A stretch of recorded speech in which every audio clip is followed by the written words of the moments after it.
ఈ video bike నడిపే ప్రతి ఒక్కరికన్నా దయచేసి మీరు ఎక్కడైనా వెళ్తున్నారంటే బైక్ పైన హెల్మెట్ పెట్టుకుని బయలుదేరండి. లాస్ట్ వీక్ నుంచి వర్షం చాలా పడడం వల్ల రోడ్లు చాలా ఘోరంగా అయిపోయినాయి. ఎక్కడ చూసినా గుంతలు గుంతలుగా ఉన్నాయి.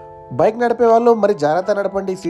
ఈ సిటీలో ట్రాఫిక్ ఎక్కువనే ఉంది, వెహికల్స్ ఎక్కువనే ఉన్నాయి. మనం ఎంత కరెక్ట్ గా వెళ్ళినా కూడా వచ్చే వాళ్ళు కరెక్ట్ గా రావడం లేదు. ఈ మధ్యన నిన్న ఒక పెద్ద ఆయన స్ట్రేట్ గా వెళ్తా ఉంటే రాంగ్ రూట్ లో ఒక పిల్లోడు వచ్చి గుద్దేశాడు. అంకల్ కి హెల్మెట్ లేదు. దాని వల్ల అంకల్ తలకి చాలా గాయమైంది.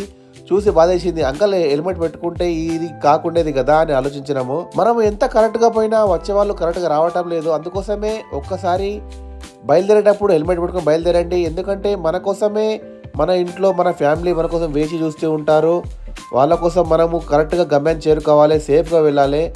ఇంకొకరి దుఃఖానికి మనం కారకులు కావద్దు. ఈ జీవితం విలువ వెలకట్టలేదన్న ఒక్కసారి ఆలోచించి రైడ్ చేయండి. ఎక్కడ వెళ్ళినా, ఎవరితో వెళ్ళినా సేఫ్గా డ్రైవ్ చేయండి, సేఫ్గా రండి. రైడింగ్ చేసే వాళ్ళు కూడా, రైడర్స్ కూడా నా నుంచి ఒక చిన్న విన్నపము, హెల్మెట్ పెట్టుకొని రైడ్ చేయండి. మీ వల్ల ఎవరికి కూడా హాని కలిగించకండి అని నా యొక్క విన్నపము.